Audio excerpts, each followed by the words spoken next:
few weeks ago, I made a video about what I consider to be my top 15 Huttslayer Leia, or Slave Leia collectibles, and I definitely encourage you to check that video out if you haven't seen it yet.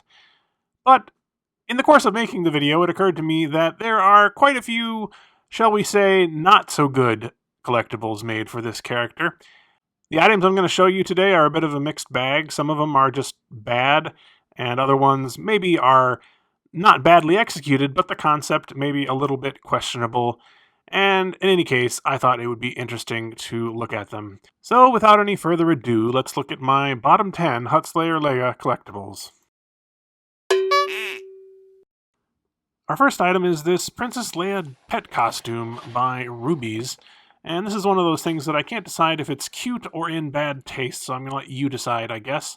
This particular one that I have is for large dogs, but they have various sizes. I don't have any size of dog at this moment, so I can't actually show you what this looks like on a dog, and I'm not sure I would want to actually try to put it on a dog, but I can take it out of the package at least and show you what it looks like.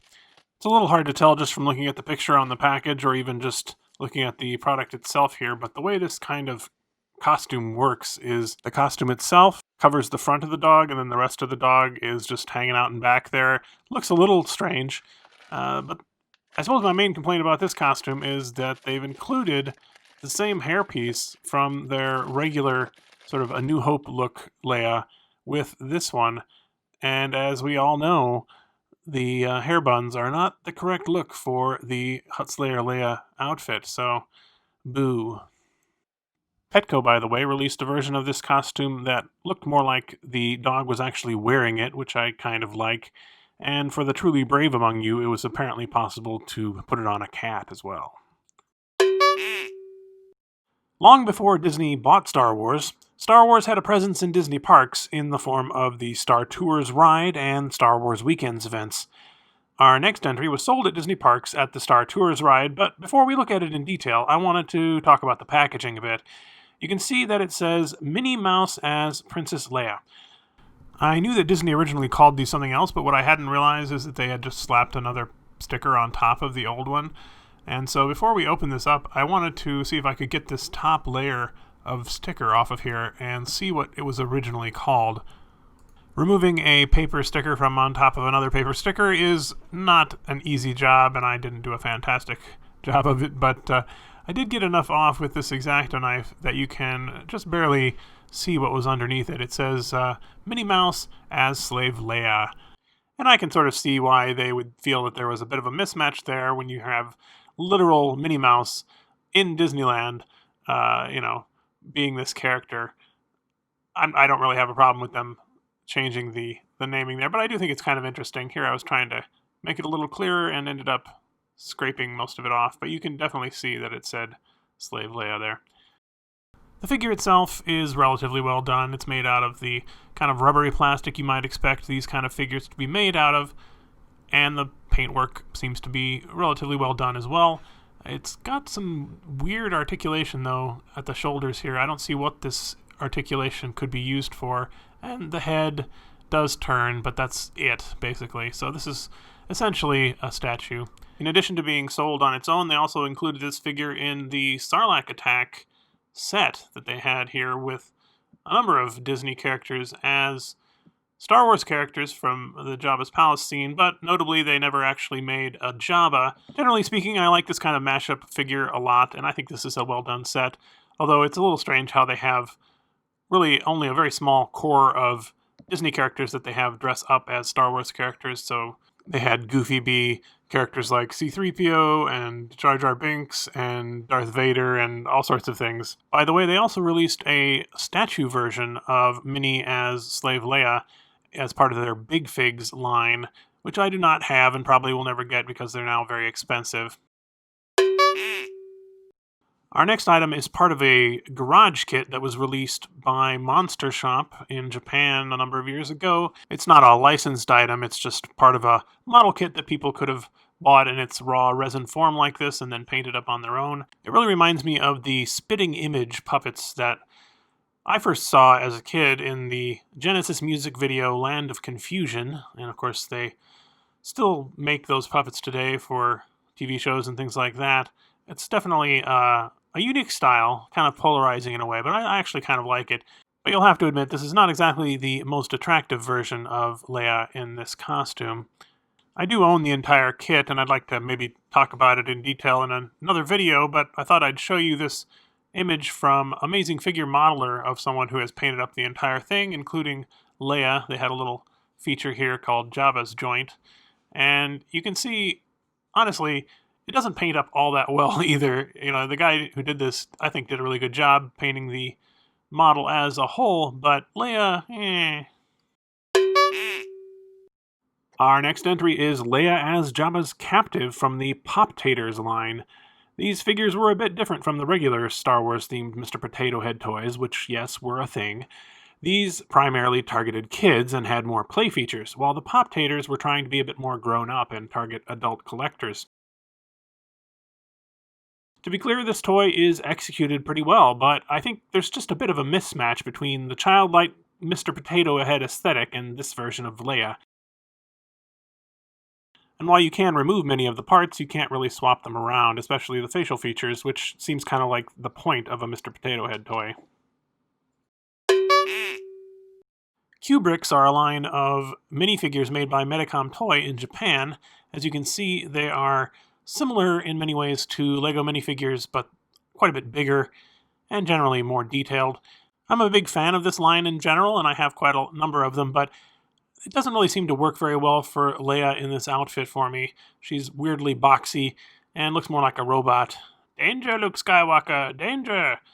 Generally speaking, Q-Bricks are better sculpted and better painted than LEGO minifigures, and they're a lot more expensive too, but in this case, I think the LEGO versions are quite a bit better. Next up, we have a Princess Leia Bobble-head from Funko. On the back, we have just a stock photo of Leia and a little blurb about her time at Jabba's palace, which is okay, I guess, but look, they misspelled Jabba the Hutt. I mean, this is a licensed product and everything. Anyway, taking it out of the package, we can see that it does indeed bobble.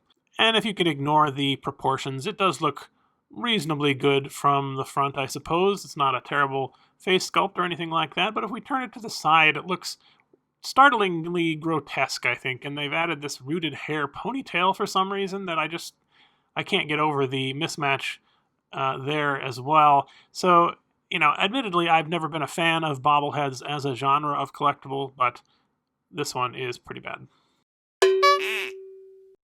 Bad Taste Bears is a line of statues of questionable taste, let us say, released by Oddco in the UK, and I definitely don't even recommend that you try and Google this line if you aren't prepared for it, because some of them are pretty bad. This one is on the less offensive side of things, all things considered, but I've still had to censor part of Jabbear's anatomy here, and I'll just leave it to your imagination what that means.